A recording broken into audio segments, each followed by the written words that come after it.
തിരുമല അനിലിന്റെ മരണത്തിൽ ചോദ്യങ്ങളുമായി CPM.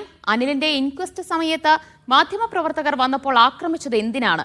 മൃതദേഹം സംസ്കരിക്കുന്നതിന് മുൻപ് എന്തിനാണ് തിരുവനന്തപുരം BJP ജില്ലാ പ്രസിഡന്റ് വാർത്താ സമ്മേളനം വിളിച്ചത്?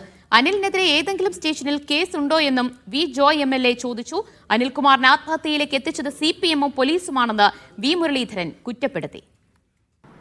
ശ്രീ അനിൽ ആത്മഹത്യ ചെയ്ത ദിവസം അവിടെ എത്തിയ പത്രപ്രവർത്തകരെ ഉപദ്രവിക്കാനും ക്യാമറ തല്ലിപ്പൊളിക്കാനും ഉണ്ടായ പ്രകോപനം എന്താണ്? മൃതദേഹം സംസ്കരിക്കുന്നതിന് മുമ്പ് BJPയുടെ സിറ്റിയുടെ ചുമതലയുള്ള പ്രസിഡന്റ് കരമന ജയൻ ഒരു വാർത്താ സമ്മേളനം വിളിക്കേണ്ടി വന്നത് എന്തുകൊണ്ടാണ്? അനിലിനെതിരായി ഏതെങ്കിലും ഒരു സ്റ്റേഷനിൽ പരാതി സ്വീകരിക്കുകയോ കേസ് രജിസ്റ്റർ ചെയ്യുകയോ ചെയ്തിട്ടുണ്ടോ? ശ്രീ തിരുമല അനിൽ അദ്ദേഹത്തെ ആത്മഹത്യയിലേക്ക് നയിച്ച ഒരു സാഹചര്യം സൃഷ്ടിച്ചത് CPM നേതൃത്വവും തിരുവനന്തപുരത്തെ പോലീസും ചേർന്നാണ്